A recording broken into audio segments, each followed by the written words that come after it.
Recent గా బాలీవుడ్ లో release అయిన సైతాన్ సినిమా బాక్స్ ఆఫీస్ వద్ద మంచి వసూళ్లను రాబడుతోంది. అజయ్ దేవగన్, జ్యోతిక జంటగా నటించిన ఈ సినిమాలో మాధవన్ విలన్ గా మెప్పించాడు. ఈ ప్రాజెక్ట్ పై ఇప్పుడు వెంకీ మామ కన్నేశాడట.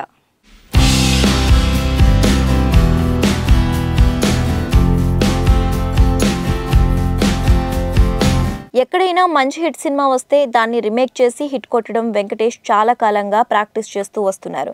ఇదే పద్ధతిలో ఇప్పుడు వెంకటేష్ కన్ను ఓ బాలీవుడ్ సినిమాపై పడిందంటున్నారు. అయితే ఆ సినిమా ఏ మేరకు వెంకీకు సెట్ అవుతుందనేది చూడాలంటున్నారు.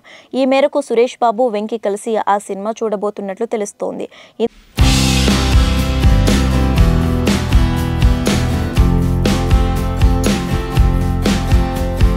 ఇంతకీ ఏమిటా సినిమా అంటే సైతాన్.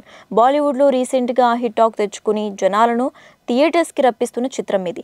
ట్రైలర్తో మంచు బజ్ను సొంతం చేసుకున్న అజయ్ దేవగన్, ఆర్ మాధవన్ల కాంబినేషన్లో వచ్చిన సైతాన్. వెంకటేష్ గత చిత్రం దృశ్యంని గుర్తు చేస్తూ ఈ సినిమా సాగుతుంది.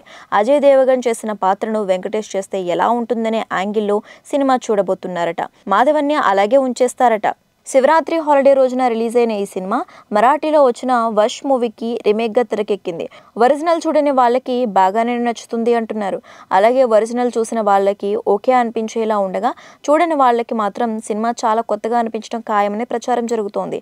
మరీ ముఖ్యంగా ఆర్ మాధవన్ తన నటనతో సినిమాను మరో లెవెల్కి తీసుకువెళ్లాడని టాక్ ఇప్పుడు అంతటా స్ప్రెడ్ అవుతోంది. సుమారు 15 కోట్లకు పైగా ఓపెనింగ్స్ తెచ్చుకున్నప్పటికీ ఈ సినిమాకి క్రిటిక్స్ నుంచి డివైడ్ టాక్ వచ్చింది. కానీ క్రూరమైన విలన్ పాత్రలో Madhavan award winning range performance ఇచ్చారని చెప్పడం ప్లస్ అవుతోంది. అజయ్, జ్యోతిక వంటి మేటి నటులను డామినేట్ చేశారని మాధవన్ నటనకు ప్రశంసలు లభించాయి.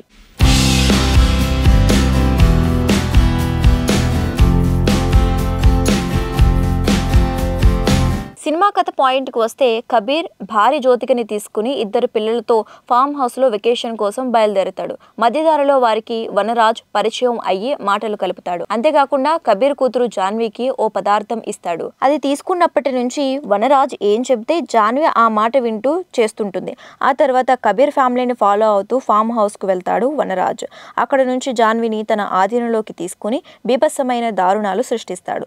ఈ క్రమంలో వనరాజ్కు కబీర్ ఎలా కట్టడి చేసి తన కుటుంబాన్ని కాపాడుకున్నాడు, అసలు వనరాజు ఎవరు, ఈ ఫ్యామిలీని ఎందుకు టార్గెట్ చేశాడు అనేవి ఈ చిత్రంలో కీలక అంశాలు.